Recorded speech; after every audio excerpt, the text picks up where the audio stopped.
Aba, ay Taiwan na ito. Maligayang pagbabalik sa aking vlog. Totoo na nga ito. Nandito na ako sa Taiwan. Wag na natin pahabain. Idiretso na natin. Go! Gandang buhay! Abay, tama ang dinig mo. Muling nagbabalik, Booms TV. Abay, sa mga hindi pa nakakakilala sa akin, ay ako nga pala ang inyong Booms TV. Batanggenyong OFW din sa Taiwan. Kaya na may samahan nyo na rin ng paglalike at pagpapalaw. Nang sa gayon ay alam nyo ang mga ganap din sa Taiwan. Di yun na nga, ay kita'y samahan nyo ako papunta din sa night market kung saan kami kumakain, bumibili at saka naggagala. Pampalipas oras kahit papanaw.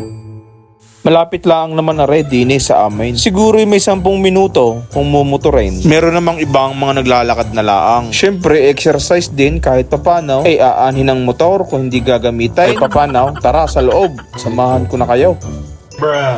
Araw ng Huwebes, kaya tayo'y nakapag night market. Dini sa Taiwan, ang night market ay hindi araw-araw. Lunes, Huwebes, at saka Sabado. Tapos gabi pa nagbubukas. Kaya nga night market merong gang night na umaga. Karaniwang nagbubukas aray ng alas 5 hanggang alas 11 ng gabi. Abay, depende pa yan sa dami ng tao. Abay, pagka marami pang tao, aabuti ng umaga.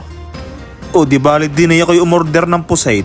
Aring pusit na lagi kong ino-order ay paborito ko. Tingnan mo naman ang hiwa ni Manong. Ratatatat, ratatatat. Ay hiwa pa lang ay pinong-pino na ay. Ay wag pagkadurog, baka wala na akong makain. Sabi ko'y dagdagan ng bawang at saka mayonnaise. Budburan mo rin ng paminta. Sige Manong, ibudbud mo. Ay wari ko'y nakakatusing iyan. Bilse ang gawa at ikaw ay nakabidyaw. Ikaw ay aligaga hindi maintindihan kung anong uunahin. Abay kita ko yon, may nalaglag pang isa. Yung sinimaw. Lagyan na ng mga bawang para yan ay masarap.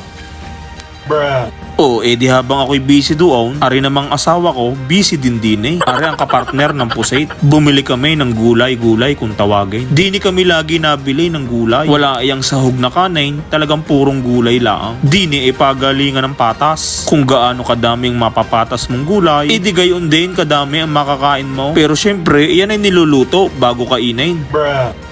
Di are ang nabili kong pusit kanina, nagkakahalaga ng 150 NT dollar. Kung i-estimate mo nasa 260 sa peso, hindi na masama, masarap naman. Tapos are yung gulay na pinatas ni Mrs. Sa galing din magpatas tingnan mo naman kung gaano kadami. Lahok-lahok na gulay na yan. May repolyo, toge at saka karot. Ginisa-gisa laang, di katalo na. Marami sadyang kumakain din sa gulayan. Kitang-kita mo naman ang dami ng tao.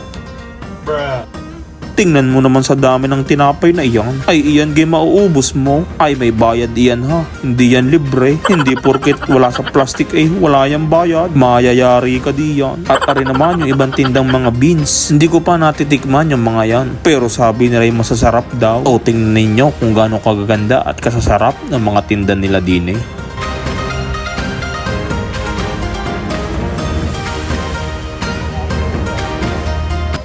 Aring isang laro kung tawagin ring. Bibigyan ka ng ring at isushoot mo sa bawat bote. Kung ilan ang mashoot mo sa bote, di iyon ang mauuwi. Kadaming alak sa likod Yun ang pinupunteriya May mga nagbebenta ng tofu at akalain mo yung nagbibenta ng mga hayop. May squirrel, daga, mga ibon at syempre may mga patoka. Abay talagang naging Manila Zoo na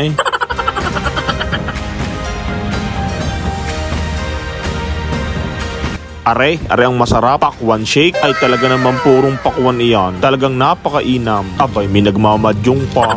Meron ding bilihan ng mga kwintas at porsilas, hikaw at mga aborloloy. Kung sa atin parang tiyangge, di ka makakabili ng mga mumurahing accessories.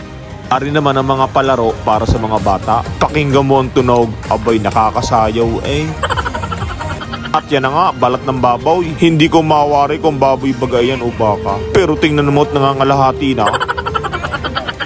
Ay papanaw, ari na muna sa ngayaw. Dumidilim na, may pasok pa bukas.